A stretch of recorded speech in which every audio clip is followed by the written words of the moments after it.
then can you state your name for the record and spell your first and last name? Sure. Nicholas Ejak, first name Nicholas, last name Ejak, E-J-A-K. I trust you. Thank you. Sir, I want to direct your attention to the fall of 2021. Where were you working at that time? Oxford High School. Okay, and what were you doing there? I was the dean of students. How long had you been employed at that time with the Oxford School District? That was my first year. I'm sorry? That was my first year. Okay. And you're with a different school district now? Correct. Okay. Tell the jury, please, what exactly the Dean of Students at Oxford High School did. So the dean of students is responsible for all of the student body behavior, discipline, attendance, academic intervention, behavior intervention. Okay. So walk us through a typical day as the Dean of Students at Oxford High School, at least in the fall of 2020. Sure. So in the fall, also, we were, in 2021, we were dealing through the COVID-19 pandemic. So in addition to those responsibilities, due to the health order, part of my responsibility was ensuring that everybody was masked up. So that was part of the job throughout the day too, was to ensure students had access to masks, but they were also wearing them. Students being referred throughout the day from teachers based on behavior they're seeing in class, students coming down to report stuff going on in the building, conflicts they're having, conflicts they're hearing about, attendance issues where kids aren't coming to school or they're showing up late frequently to class. At the time we didn't have an attendance policy coming out of COVID, so it's also part of my responsibility was to put together a policy that would work for the school. Okay, so yesterday we heard from Sean Hopkins, who was a school counselor, and he said that there were 4 counselors. How many Dean of Students were there? 1.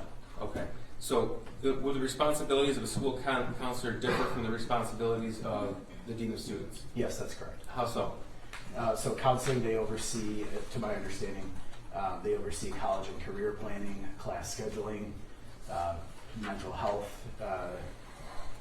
of the student body, planning events in relation to like extracurricular activities, the Oakland Schools Technical Campus. There's a lot of responsibilities that has no relation to the Dean of Students role. Okay, so if I'm understanding you correctly, you would be called in when there was a discipline problem in class. Correct. That was the main function of my responsibility. Okay, and as you said at that point, the county health department mandated masks, or is that the state order? That was, I believe, that was Oakland County. Okay, and so it was your responsibility to also mandate compliance with that? Correct. Okay, so November of 2021, all students and staff were wearing a face mask? Correct, with the exception of anyone that had a medical exemption. Okay, thank you. Now, how long have you been in that role as of November of 2021? That would be 4 months. Okay, so when you started that school year? Yes. All right. And where did you work before? What did you do before? So prior to that, I was a long-term substitute teacher for Lake Orion schools. But once again, coming out of COVID, I had been laid off as the dean of students out on the west side of the state, where I was running an alternative high school program. And so I had returned to this side and was able to obtain employment as a long-term substitute teacher. Okay. With the idea that it would be temporary for, Sure. for that school year. So in November of 21, how long have you been in education? 9 years. Okay. And we heard a little bit about Power School yesterday, at least through the Oxford School District. What does that mean? So Power School is a student information system where essentially a bunch of data on students is stored and accessible for teachers, administrators, students, and parents. Everybody has a different view of that, but it's the same system. So if you're a parent, there's a parent view where you're able to see specific things to your child as a parent. For students, it's the same thing. You can see stuff for your students, which includes your grades, missing assignments, and then like my view as a part of the school staff administration would be to be able to see all of it. Okay. And input information to them as well. And as an administrator, you're able to input, is that what you said? Correct. Okay. And that came with every student in the district, would that be right? Correct. That was Jennifer Crumbley's son, a student at Oxford High School in the fall of 2021? Yes. Okay. Prior to November of 2021, did you have any interaction with him? I did not know. direct your attention to November the 29th, 2021. That's the day, that's a Monday, the day before the shooting. Did you receive an email regarding Jennifer Crumbley's son? I did, yes. Okay, I'm going to direct you to the screen that's in front of you. This was admitted yesterday as People's Exhibit 158. This is an email to you and Ms. Pam Fine. Correct, yes. Okay. It was sent from whom? From Jacqueline Davina. And is she a staff member at Oxford High School? Yes. Okay. In what capacity does she work? She is an English teacher. Okay. And go ahead and this was already admitted. Go ahead and read us the email that you received. Good morning. I had a student during first hour today, Ethan Crumbley, who was on his phone looking at different bullets at the end of first hour today as I was walking around the room passing out their essays. I didn't get a chance to investigate it a bit further since it was the end of the hour. Now that he's on my radar, I'm also noticing that some of his previous work that he's completed from earlier in the year leans a bit toward the violent side. I could bring down these things later today during my 5th hour prep if he would like them. Okay. And this email was sent at 9:32 a.m. to both you and Ms. Fine. Please give the jury an idea of who Ms. Fine is and what her responsibilities were at that time. Sure. So Ms. Fine is the restorative practices coordinator and the anti-bullying coordinator for the district. However, her position is housed at Oxford High School, but she does work in all the other buildings throughout the district. And she had previously been, before my employment, the dean of students there. And so due to her role with anti-bullying and restorative practices, her and I would often team up together to handle the behavior and discipline throughout the school. Okay. So that's why both of us were Okay. sent this email. So when you received this email, what did you do? So by the time I had actually, Well, let me ask you this question. When did, if you recall, when did you actually receive the email? When did you actually read it? when I received the email, it was probably around 11 a.m. when Okay. I was aware that there was an email. And tell us what happened with the situation. So when I was made aware of the email, it was coming from Ms. Fine, who had overheard me returning to my office from a meeting that I was in when this email was initially sent. Your office was in the administrative section of the Oxford High School? Yes. Okay. My office was right next to hers. Next to Ms. Fine's? Correct. Okay. And so we often would just like kind of yell out if we needed to talk to one another, and then one of us would walk over to the other's office. Okay. And so she had heard me returning to my office, and I remember her saying, "Hey, do you remember that email we got today?" And I said, "What email?" And that's when I had walked over to her office and pulled it up on my phone, and she began to explain to me that she had read the email and knew that I was in the meeting, and I believe she even responded, got it to the teacher. Okay. And walked me through the steps she took, which was calling the student down. And Mr. Hopkins was with Ms. Fine in the meeting, correct? Correct. Okay. Yes. The meeting had since ended, and so like she was just walking me through what they did. Okay. So she updated you on what happened in the meeting? I'm sorry. What? She gave you an update on what happened in the meeting Yes, with correct. Jennifer Crumbley's son? Okay. After you received that information, did you determine if you had to take any steps regarding discipline? It wasn't necessary that I did anything further. She Okay. did everything that I would have done. All right.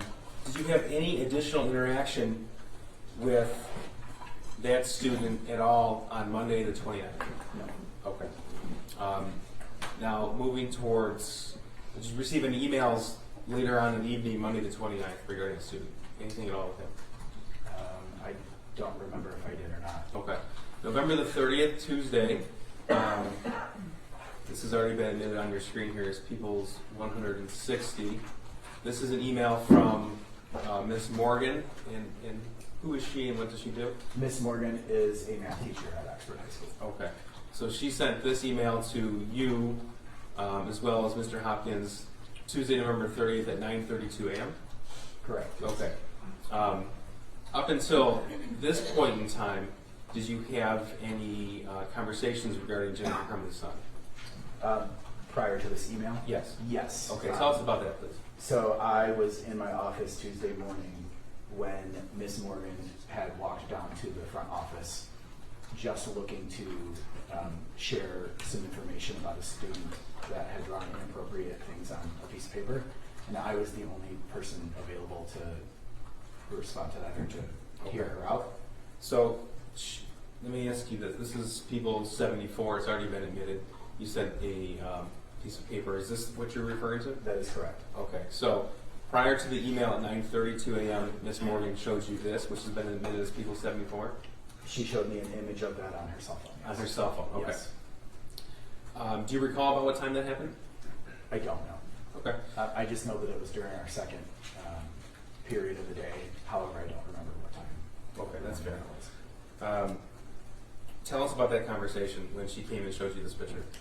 She had said she just needed to share that a student had written some inappropriate things on an assignment. And so I told her, I kind of waved her into my office since everybody else was occupied. And she had turned her phone around and showed it to me. And I had noticed the name on the top that I recognized from the day before. Okay. Ms. Fine had shared that information with me. Mm-hmm. And my response to that was, I need to go get his counselor. And her response was, I need to get back to class. Okay. So that was in the second hour, you think? Correct. Okay, so obviously it was before the email sent at 9:30? Yes. All right. Now, what was your initial response in seeing this, Exhibit 74? That I needed to alert his counselor. And why is that? Because it seemed like he might need somebody to talk to, or we might need to figure out how we could get him some additional help. Okay. Now, when you first looked at this drawing, what's the first thing that jumped out at you? The statements. Which The one? blood everywhere is what I noticed first. The world is dead. My life is useless. Those were the things that stood out to me. Okay. So when you were shown this, were you thinking of a lens through discipline or through his counselor? Counseling, 100%. Why do you say 100%? Because I don't notice anything on there that would rise to the level that there would be any type of student discipline. Okay. So what happened next, please? So Miss Morgan left my office, and I left my office. She returned to her classroom, and I walked on to the counseling area to alert Mr. Hopkins. Okay. And did you show this drawing to Mr. Hopkins? I did not. Okay. When you say you alerted him, what do you mean? So when I arrived to the threshold of the doorway in his office, before I even said a word, he said to me, "Ethan Crumbley," and my response was, "Yeah, how did you know?" And so he had shared that he had received an email that morning from another teacher regarding Ethan Crumbley, and his understanding was that's why I was there, and that's when I had shared with him that I had received a drawing from Miss Morgan with those statements on it. Okay, this drawing right here, Exhibit 74? That is correct, yes. Okay. Now tell us what happened next, please. His response, Mr. Hopkins' response to that was, "I'll go get him from class right now." And he stood up from his chair and walked onto the math class and grabbed Ethan. Okay, did you go with him or did you stay? I remained in his office. Okay. And did Mr. Hopkins bring him back to his own office? Yes, he did. Okay, and what did you do? I sat in there and mostly listened to the conversation. Okay, let me stop right there. Sure. So, just so we're clear in the chronology, Mr. Hopkins retrieved the defendant's son from class, brought him back to his office where you were waiting? Correct. Okay.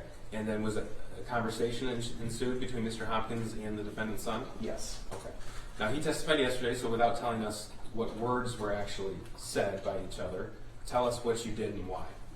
I just sat there to listen for one, to be an additional adult for support. I feel it's important in my job to know that there's more than one adult in the building that cares about the students. And so it was important to me that I was there for support, but also there in case there was a reason that there was behavior that rose to the level for discipline. Okay. And during that initial conversation, did your opinion ever change to look at this as a counseling lens or a discipline lens? No, it did not change. Was a decision made to call that student's parents? Yes. Okay. And who made the decision? Sean had made that decision. Okay. And were you there when he made that phone call? I was, yes. Okay. And we have evidence to suggest it was at 9:24 and 9:27 a.m. when phone calls were made. Does that sound right to you? Yes. Were you in the office when the calls were made? I was, yes. Okay. Were you in the office when a portion of the phone call was on speakerphone? I was, yes. Tell us what you recall from that conversation. So I recall Mr. Hopkins putting the phone on speaker so that the conversation could be had collectively. And so Sean Hopkins had introduced myself and said we were there with Ethan. And during that conversation, he had forwarded the email that we got of this assignment to his mother. Is that the defendant, Jennifer That Crumbley? is, yes, correct. Okay. So that she could see it in real time while we were having the conversation. Okay. Did the defendant make any statements regarding that? I believe she said, "What were you thinking? Why did you do this?" Okay. And that was while on the speakerphone where her son would be able to hear it? Yes. Okay. Were you there when, well, at some point the defendant and her husband arrived at the school? Correct. Okay. So in the time period that elapsed from that phone call to the time period when the defendant and her husband arrived at the school, what did you do? So once the conversation had ended, we had already changed class periods, and it was now our third hour of the day. And so his backpack was still remaining in the math class, and so it's a common protocol that our security or a hall monitor or someone will go retrieve the students' belongings if they're still waiting on a parent meeting or still having a conversation. That way it's not left when other students arrive. Okay, so what did you do? So I left Mr. Hopkins' office and walked down to Miss Morgan's classroom to retrieve his backpack. Okay, and did you give it to him? Yes, I did. Okay. At that point in time, with the COVID protocols in place for students using lockers? Not at all. Okay, so every student had a backpack with them at all times? Every student had a backpack. Okay. Now, what was your expectation of what was to occur at the meeting with James and Jennifer Crumbley at the school? So my understanding is that we were going to discuss what would be best to move forward next for getting him some additional help, and that would be happening that afternoon. Okay. As in happening that afternoon, what does that mean? That he would be leaving from the parent meeting with his parents. Okay.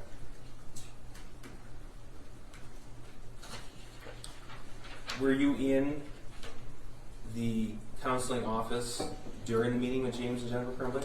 For most of it, yes. Okay. And who led the meeting primarily? Mr. Hopkins did. Okay. Tell us a little bit about how that meeting progressed. So when I arrived, Mr. and Mrs. Crumbley were already in his office, and they had already began talking about the events that led to the parent meeting, and the edited drawing.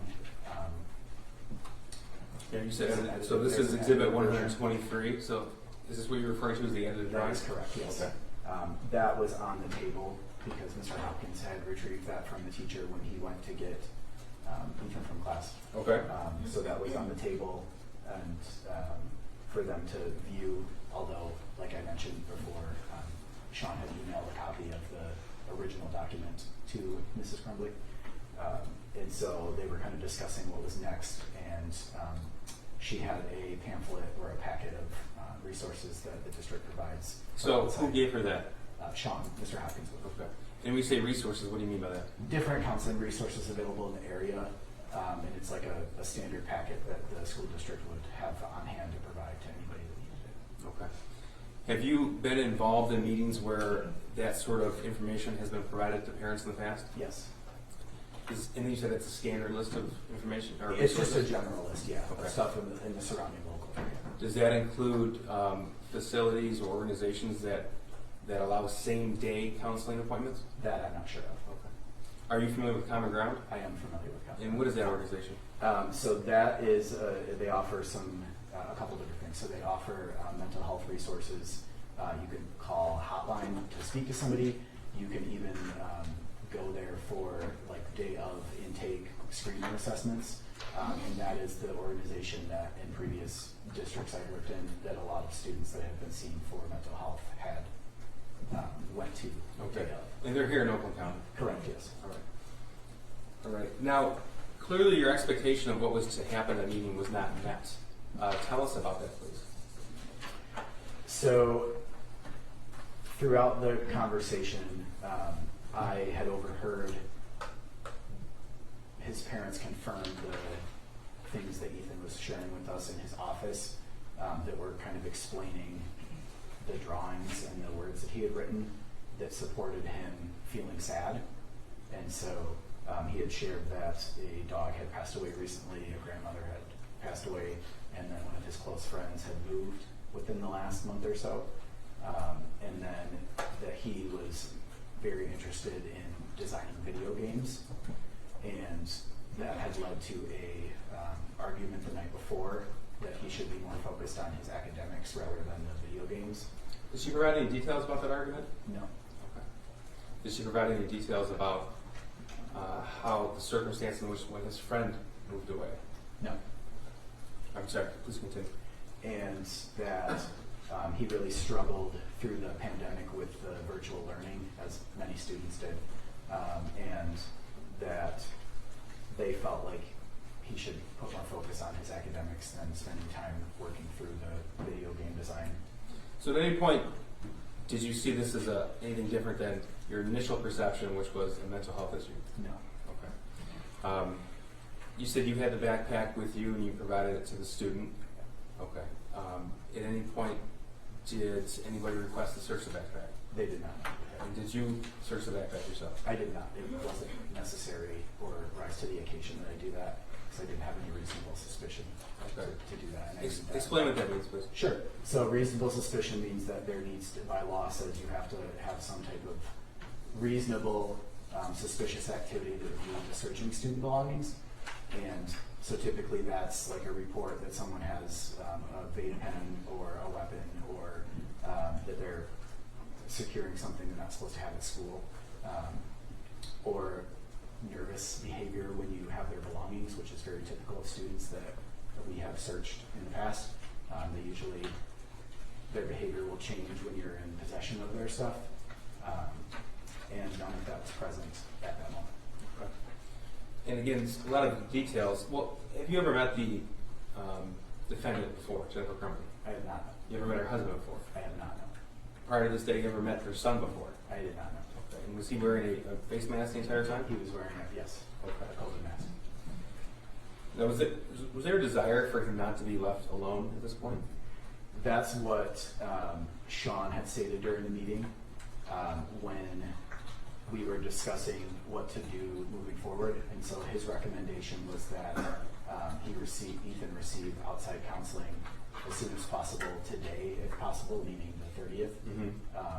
And the response to that was, we can't take him anywhere today, we have to go back to work. And who said that? Mrs. Crumbley said that. The defendant did? Yes. Okay.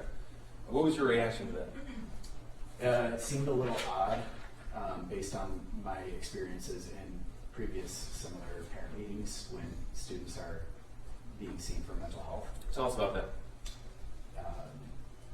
Could you rephrase that? Tell us about So it. why did it seem odd to you? Because typically... Your Honor, objection as to relevance, what he's experienced with other parents. Just it's similar to Mr. Hopkins' testimony yesterday. Well, You can lay a foundation that he's been in these meetings before. Go ahead. Okay. So, sir, you've had the opportunity to be in these type of parent meetings before with mental health issues? Yes. Okay. And could you put a number for the jury and how many you've been a part of?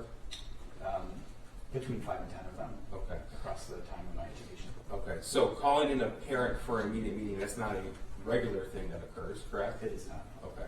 So that's something that something has to cause the school administration to do that. Correct, yes. Okay. Now, you testified earlier that it was your expectation that the defendant or her husband would take the defendant's son home, correct? Correct, yes. Okay. And this did not meet your expectation, but you found it to be odd. So, comparing what happened November the 30th with everything in your prior experience, tell us why you felt that to be odd. Typically, when it's recommended that parents take their children to seek out mental assistance immediately, they follow the direction of the mental health professional, and that's been my experience every time. In this case, that would have been Sean Hopkins. That is correct, yes. Now, what was your impression of how that meeting ended on the 30th? It sort of seemed like it ended abruptly. It was a very short meeting. I want to say it was somewhere near 10 minutes long. Okay. And once it was determined that they were not going to take him home, it was stated that he would end up having to walk home if he was going home and then be home by himself. And who said that? Ethan had said that. Okay. In front of his parents? Yes. Did either Jennifer or James dispute that? No, they didn't. Okay. Please continue. And that's when Sean had responded that he really didn't want Ethan to be home by himself, alone, and that he thought it was best that if he wasn't going to leave that morning with his parents, that he remain in school so that he could be surrounded by other people, and that he would monitor his attendance and check in with him. Okay.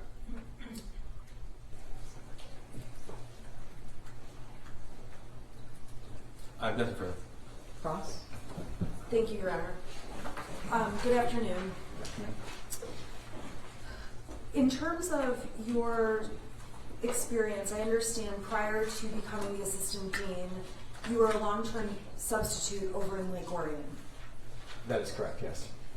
And you have a degree in what? I have a master's degree in education and human development, and a bachelor's degree in sociology. And did you ever have any training specific to disciplining students or discipline issues? Yes, on-the-job training. When you say you had on-the-job training, where was that? So my job previous to being a long-term substitute teacher, I was the dean of students for an alternative program in charge of behavior and discipline.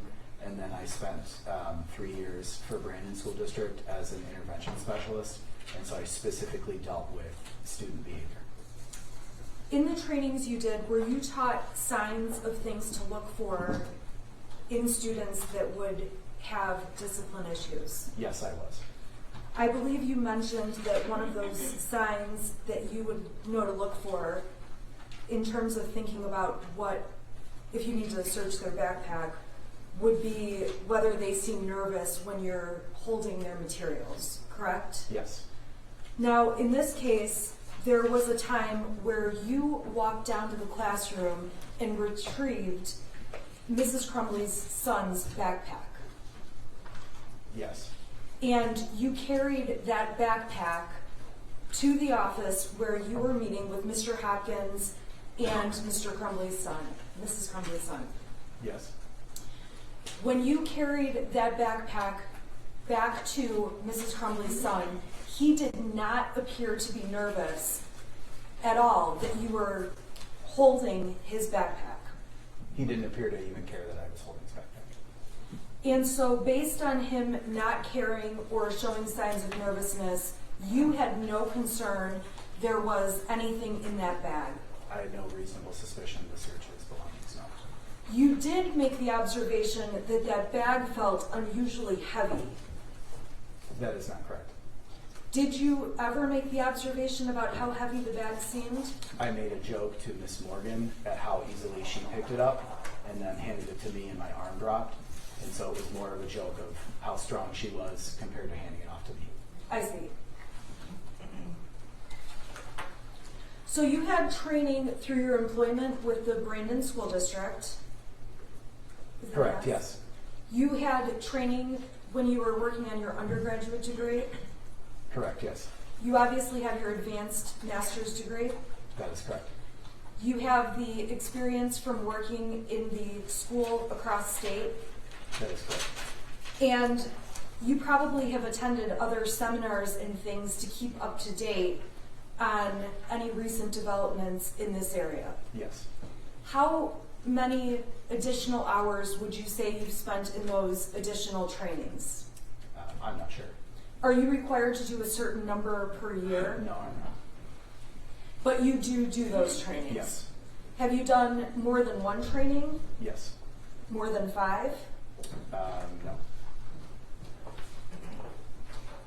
So your main job or responsibility at Oxford High School was to be in charge of discipline issues with the students. That was one of them, yes. And when you were looking at any situation involving Mrs. Crumbley's son, there was nothing that you determined required a disciplinary action.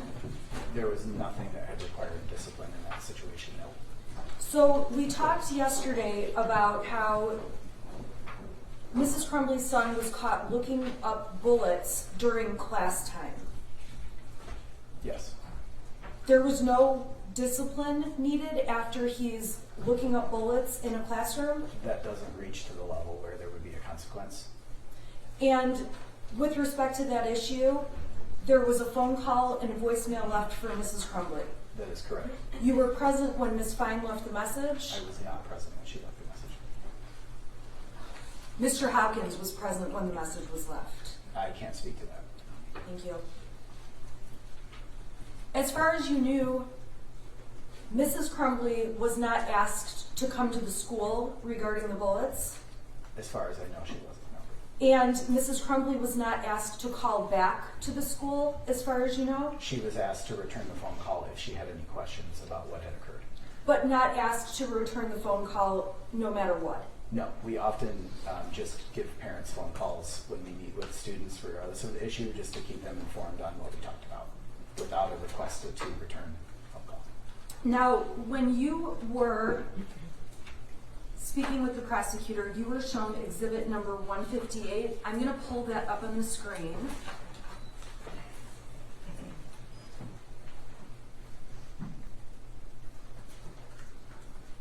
Okay, so I've got 158 up there. And this is an email chain that went between Miss Kubina and yourself. Is that correct?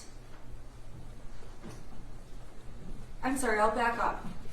I can see that this went between Miss Kubina and Sean Hopkins. Were you made aware of the contents within this email that's in Exhibit 158? Yes. And in Exhibit 158, Miss Kubina wrote, not only was he looking up the bullets, but that when she reviewed his previous work that he's completed, it leans towards the violent side, correct? That's what it says, correct. Did you go and ask Miss Kubina to provide you some of the work he completed that appeared violent? I did not do that as it wasn't necessary. So it was not necessary for you to specifically speak with Miss Crumbley in any way about the bullets, drawing, or research. It was not necessary. And it was not necessary for you to look at what were described as violent side indications in his prior work. It was not necessary because another staff member had already taken care of this issue, so I didn't need to get involved any further. And you did not mention to Mrs. Crumbley at any point in time that a teacher had described prior work of her son to be on the violent side. Can you rephrase the question? Sure. Did you ever talk to Mrs. Crumbley that there was an indication from a teacher that her son had prior work that leaned on the violent side? During the meeting that we had on the 30th. You're saying you discussed... We discussed that during the meeting we had on the 30th. But at that time, you didn't even have the violent leaning materials, correct? That is correct, yeah. And you didn't show her any of the examples that you would say would be violent leaning materials? I didn't have those to show her, no. And as far as you were aware, well, I'll ask if you were you aware if anyone ever discussed violent leaning drawings or violent leaning work in the past with Mrs. Crumbley? Are you aware? I'm not aware of that, and nor there was any documentation prior to this that would describe that. Now, on November 30th, we know that you were told inappropriate things were being drawn on the math paper. Or you testified that inappropriate things were drawn on the math paper, correct? That is correct. And when you're talking about the math paper, you're speaking about what we see in Exhibit 74 that has drawings and writings by Mrs. Crumbley's son on the paper. That is correct. You're aware that Mrs. Crumbley's son was drawing these things and writing these words during class time when he was supposed to be working on this review, correct? Yep. And that did not create a discipline issue Well, to you? when he's seen for mental health, that supersedes any type of minor violation that this would potentially rise to, but this doesn't violate any of the code of our conduct. So there wouldn't be discipline, and as I mentioned, because of the fact that he was being seen by his counselor for mental health, that's what takes precedence in the situation. That was explained to Mrs. Crumbley. This is not a discipline issue. Your son is not in trouble for this drawing, correct? Yes. And you explained to Mrs. Crumbley, we're concerned about mental health, not disciplining him for this drawing. Yes. And during that meeting, it was a conclusion by you that this was not, you and Mr. Hopkins together, that this was not a discipline issue, but a mental health issue.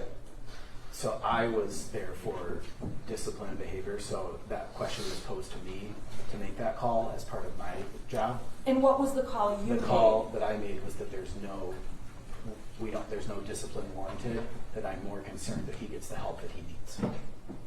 During that meeting, were you aware that another teacher had reported Mrs. Crumbley's son was looking at a violent video in class? Yes, that is why Sean thought that I had come to his office that morning. So he had shared that he had gotten an email from the other teacher. Did you ask to see the violent video that Mrs. Crumbley's son had been watching while he was in class? I did not ask to see that, as it wasn't necessary.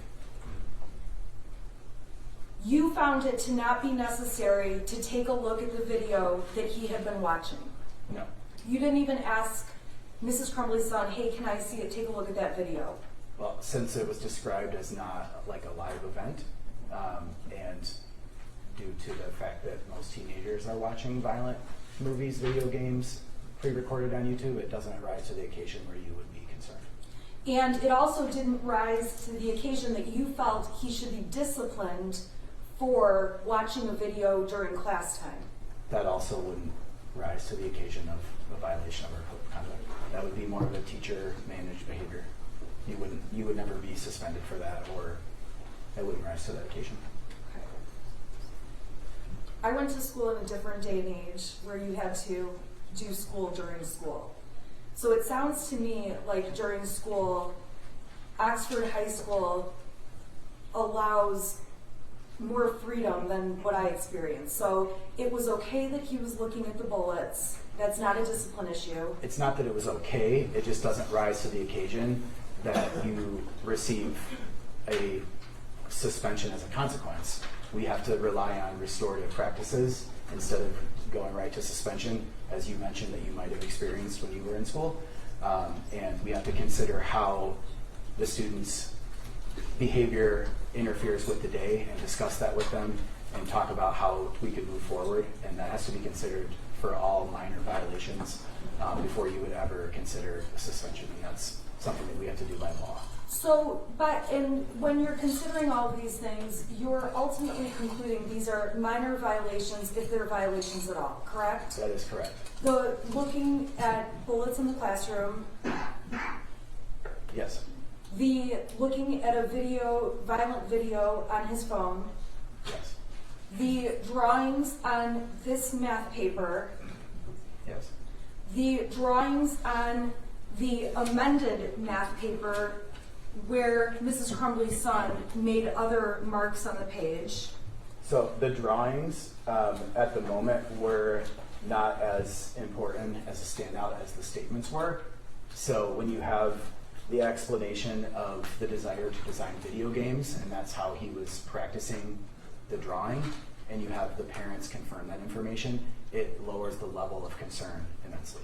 So you took into account the context of what you were understanding, and that was part of what helped you conclude this was not a disciplinary issue. That is correct. Now, in terms of any disciplinary issues with Mrs. Crumbley's son prior, would those show up on Power Schools? They would, yes. It's fair to say that when you look at Power Schools, you don't see any history of disciplinary action against Mrs. Crumbley's son. There was no history of discipline for Mrs. Crumbley's son. All of his grades are available to be seen. Mrs. Crumbley's son, while he may not have had the best grades, had overall passing grades. Is that fair to say? Pretty average for a student at the time, yes. And when you're on Power Schools, you can also see attendance records and be able to tell if the student was in school often or missed school often, correct? Yes. And it appears from Power Schools that Mrs. Crumbley's son had very regular, very good attendance. He did have regular attendance, yes. So when you are looking at Mrs. Crumbley's son, it's fair to say he comes to you with no history that would cause you to be on higher alert. That is correct. And when I asked about prior incidents of discipline or things along those lines, you did not see anything from the 2020 to 2021 school year documented regarding discipline. No, we would be able to see anything that would be in the history of attending Oxford schools, and there wasn't anything. When you heard the phone call to Mrs. Crumbley where she was asked, or it was suggested that a parent come to the school, her immediate reaction, you wanted to see her immediate reaction to seeing the paper from math class, correct? Can you rephrase that question, please? Sure, and I apologize. You testified that you wanted her immediate reaction when she saw the math paper you were dealing with, correct? I wasn't looking for her immediate reaction. It was more, we're going to send you this that he just drew so you have it in front of you. But you did end up getting her immediate reaction because Yes. she was on the phone at the time? Yes. On speakerphone. Yes. And you testified that her first reaction was to ask her son, what were you thinking? Why did you do this? Yes. When you call parents and say, I need a parent to come up here for a meeting, oftentimes one parent or the other comes to the school. That's not necessarily true. Well, there are times where both parents come to the school together. Yes. There are also times where one parent or the other parent come to the school. Yeah, fair statement. And when you're asking for a parent to come to the school, you are not specifically saying it has to be mom, or it has to be dad, or it has to be both, correct? It just has to be whoever's legally allowed to, yes. And in this case, legally allowed to would be both mom and dad, Mr. Crumbley and Mrs. Crumbley. Yes. So according to your request for a parent to come to the school, it's perfectly okay if it would be Mrs. Crumbley who comes, Mr. Crumbley who comes, or both parents. Yes. In this circumstance, both parents came to the school. Correct. And they had both attended the meeting that lasted approximately 10 minutes, as you said. Correct. Now, this was the first time that you ever had the Crumbley parents come to the school regarding their son, correct? That I was involved in? Yes. And that you're aware of. That yes. You would have seen on Power Schools if Mrs. Crumbley had been up at the school many times the year before, or the year before that, or the year before that, correct? It depending on the type of meeting, potentially. If they're meeting with a teacher, it probably wouldn't be listed in Power School. So discipline meetings would have been on there, and you didn't see Correct. any history of Mrs. Crumbley coming to the school for discipline. That's correct. So she was a person that when she arrived, you did not know from prior occasions with, you had not had many communications or any communications with Mrs. Crumbley where you would know who she is or how she is. That's correct. During the meeting, Mr. Hopkins, supplied Mr. Crumbley and Mrs. Crumbley with the sheet of resources, including many therapists listed. That's correct. And on that sheet, there's also Common Ground is listed in some other mental health facilities. I can't speak to what's included on this. During that meeting, you indicated to Mr. and Mrs. Crumbley that you wanted them to get counseling for their son. I did not indicate that, no. Mr. Hopkins did. Yes, But you agreed with that. I do. And when that happened, there was not any specific direction, you need to go to Common Ground. No, the direction was as soon as possible, that day if possible. As soon as possible, that day is possible, if possible, but it's okay if it was going to end up being on a different day. I can't speak to that. I can speak to the statement that was made that Mr. Hopkins would be following up within 48 hours to ensure that they had made arrangements for that, which means they had 48 hours to secure some type of counseling. And by secure some type of counseling, you mean scheduling an appointment, making steps to get mental health counseling, correct? Correct, after they said they were not going to be taking their son out that day. As the Dean of Students, you're aware that there are some circumstances where children or students at Oxford High are not permitted to stay at school, correct? There are situations where students wouldn't be permitted to stay at school, yes. If a student comes to school and is positive for COVID, you would not allow the student to stay there. That's a fair statement, yes. If a student has a temperature and is sick, you would not allow the student to stay there. We would request that they were picked up. And if the parent said, no, I'm not going to get them, they're fine, the school would still say, no, you have to take them home, correct? We've said that in the past and it still hasn't happened. It hasn't happened where a parent hasn't taken the child home. Is that what you're saying? What I'm saying is, in that specific case where students have had a fever and parents refuse to come pick them up, they remain at school. I've been in those situations before where parents were refusing to come pick them up. So you end up letting parents, so there are times then where you want the child picked up, but they don't get picked up, and the school doesn't do anything about it to force the parents to come. There's nothing that we have the power to do to force parents to do anything. If you said, if there was a discipline issue, if you had looked at this as a discipline issue and told a parent, your child cannot stay here because of this discipline issue, you do have the authority to say, you must take your child home, correct? I have the authority to recommend that. However, I can't force them to do that. If it doesn't reach to a level where there's any type of illegal behavior, I wouldn't be able to do anything further than recommend that they get up there because the child cannot remain at school. But I can't force them to do anything.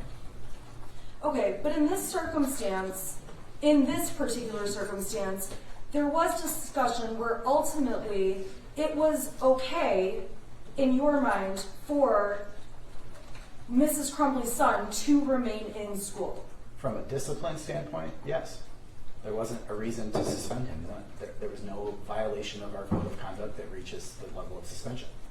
And if you thought Mrs. Crumbley or Mr. Crumbley were neglecting their son medically, you are mandated by law to report that, correct? Yep, absolutely. So it's fair to say that even looking at it from a counseling mental health perspective, you did not find that Mr. Crumbley and Mrs. Crumbley were meeting a level of being so neglectful that you needed to call to report that, correct?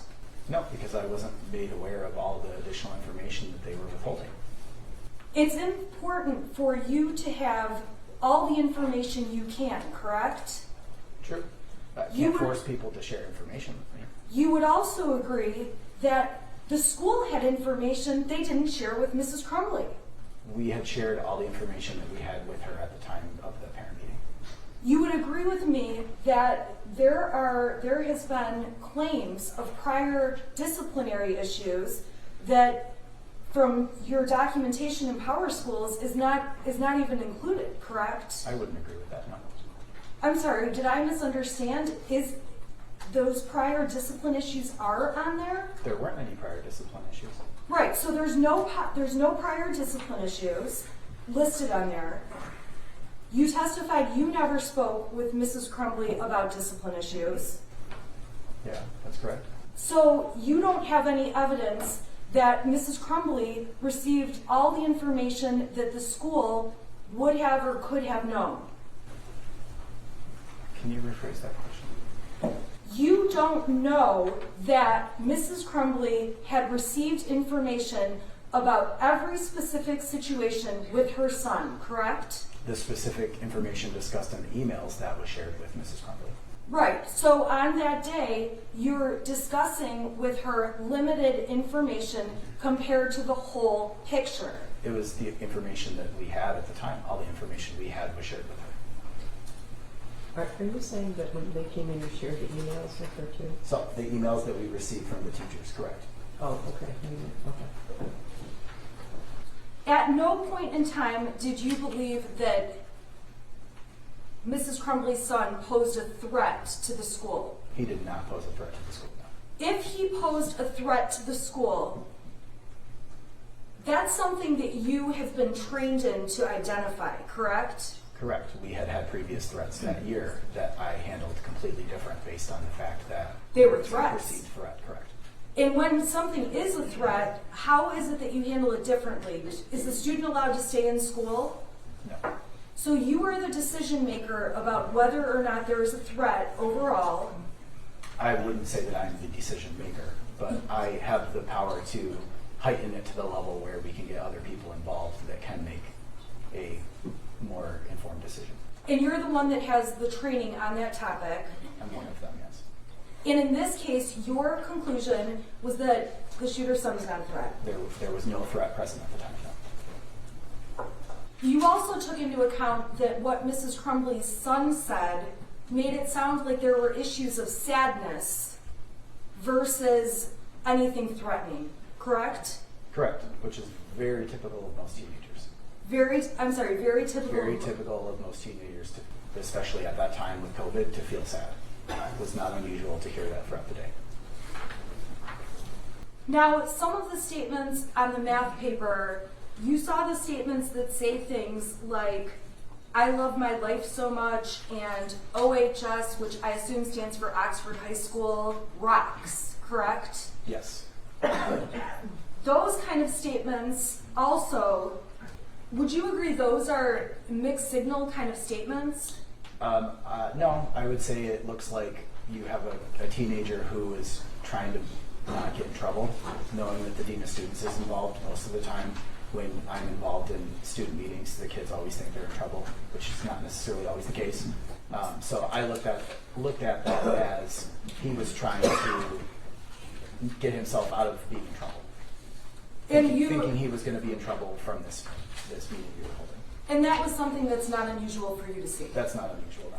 That doesn't mean there's a threat to you. That doesn't mean there's a threat, no. In terms of Oxford and the area community, you're familiar with the fact that students at the school, there are many who are interested in hunting, guns, target practice, that kind of thing, correct? Yes, during hunting season, it's kind of like a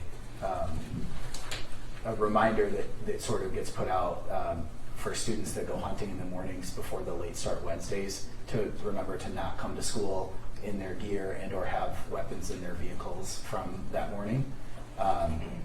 And like we've also had students that pose with guns for their homecoming pictures as well. So it's very common in the Oxford community. Okay, so it's so common that there are students, they pose for homecoming There have pictures. been students that will pose with guns in their homecoming photos. When you're talking about homecoming photos, you're talking about like the dance. They're dressed up at home and taking photos, correct?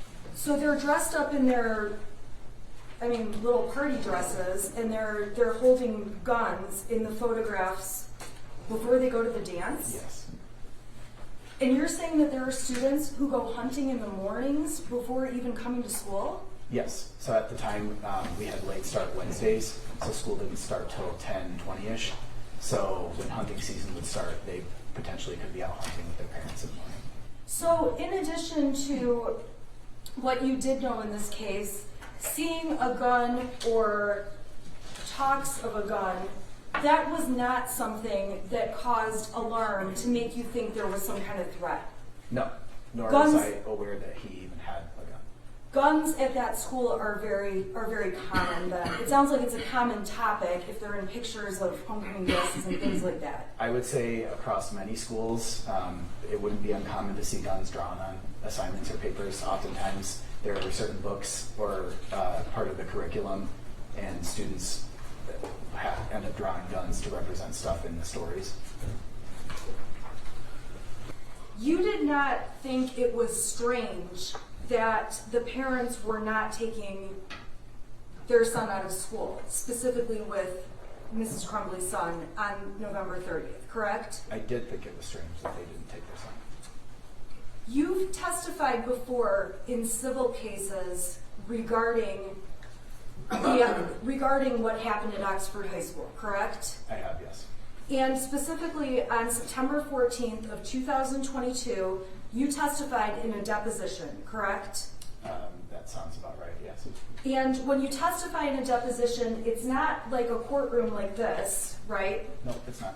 But you still have to swear to tell the truth and take an oath before you testify. Correct.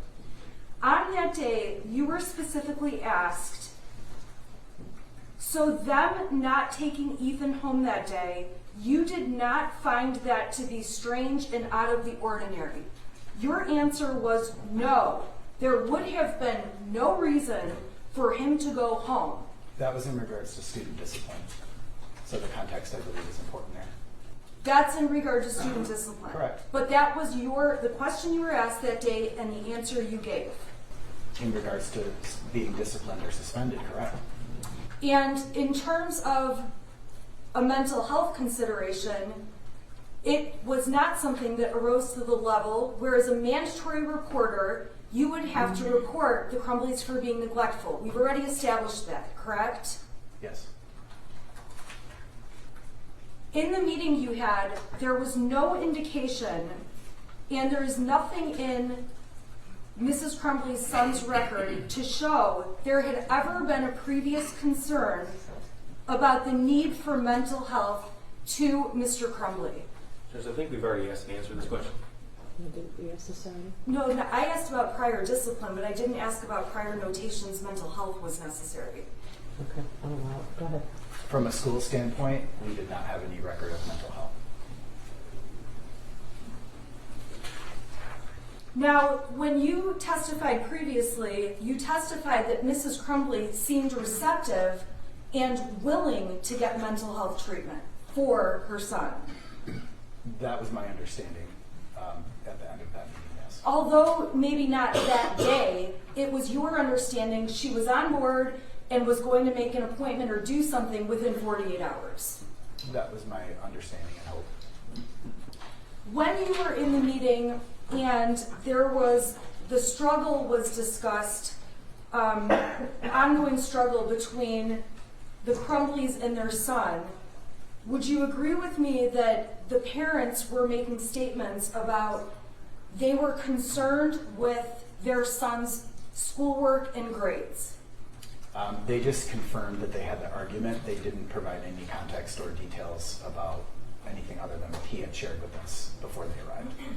Were you aware there was a specific concern related to Mrs. Crumbley's son having missing assignments specifically? The only information that she provided was that he struggled with virtual learning, which was confirming what he had also shared with us. But there was nothing specific that I remember her sharing. And you would agree with me that when you meet with parents, parents all react differently to their child being brought down to the office. That depends on the situation. So depending on the situation, parents may have a variety of reactions. It depends on what the meeting is, yeah. What the meeting is about, why we're meeting with the parents and the child. obviously, when parents come to the school, they're showing you a level of concern to make sure to handle whatever it is going on, correct? Somewhat, yeah. And you're aware that when the parents are coming to a meeting, they are going to be getting information and from you and from other professionals at the school. As well as providing information that they have, because they're the experts on their child. So part of the meeting is to share what we have, but also to listen to confirmation or additional details about stuff that they might be seeing outside of school, at home. And that information was not provided. There was no information provided to you that the Crumbleys had concerns over mental health issues. Fair to say? That's fair to say. I have nothing further. Redirect. Thank you. Mr. Ejak, let's talk about the whole picture. Okay, so you testified that as Dean of Students, you need reasonable suspicion to search a student's personal items such as a backpack. Yeah, that's correct. Okay. And on November the 30th, 2021, it was your perception with the information you were given that you didn't possess reasonable suspicion. That's correct. And you also had a perception with the information you were given on November 30th, 2021, that the defendant's son wasn't a threat to anyone else. That's correct. Okay. So, you had told us that Jennifer Crumbley just confirmed some items that her son had told you prior to her arrival. Yes. Did she ever tell you that in March of 2021 and April of 2021 that her son was hallucinating, or at least expressing that he was hallucinating? No, she did not. Okay. Did she ever tell you in April of 2021 that she had told her friend that she thought her son was depressed? No, she did not. Did she ever tell you that as early as June of 2021, she had indicated that he had obtained his own firearm? No, she did not. Okay, now one of the reasons you told us about reasonable suspicion, you said if you believe the student has a weapon or access to a weapon. Is that important to you as Dean of Students? Absolutely, yes. Okay. If you had information that a student had access to a firearm in conjunction with that photograph that you saw in Exhibit 74, what would that indicate to you? That would indicate that I need to heighten it to the next level and involve our school resource officer as well as the other administration. Okay. And did Jennifer Crumbley ever tell you that she had given her son a 6-hour 9mm handgun just 4 days before this drawing was created? She did not know. Would that have been important to you? Absolutely, yes. Would that have helped complete the full picture? It would have, and it would have completely changed the process that we followed. Now, you talk about decision makers. Between parent and child, who's the decision maker? The parent. Okay. And decision makers as to if a student stays in school or not. Who's a decision maker? Parent or administrator? I would object because in this case there has been discussion and testimony that the student was a part of the decision and so were the parents. And so I would say that the opinion on this question is irrelevant. Part of the decision. I take it the objection is on MRE 401 relevance. Mm-hmm. In response, counsel on her cross-examination specifically asked him about the decision maker, he being the decision maker, and I believe this. Yeah, I'm going to allow it. Thank you. Okay, so between you, Mr. Hopkins, Jennifer, and James Crumbley, who were the decision makers? So I would say the main decision maker would have been the parents. The parent. And you've never seen the defendant's son. Your Honor, I would ask that the prosecution stop asking leading questions. Sustain. That's fine. Okay.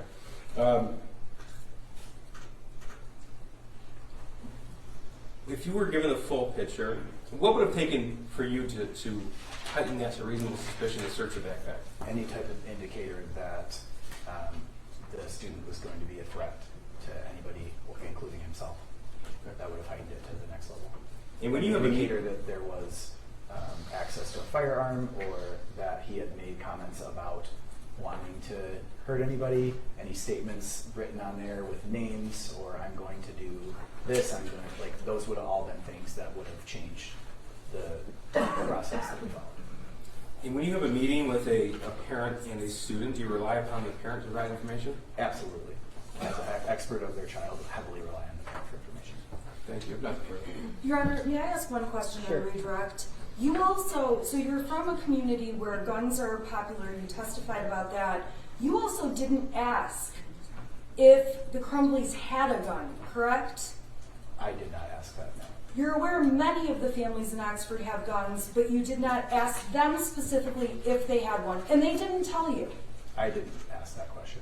Thank you. Anybody? No, Judge, thank you. You can step down in your excuse.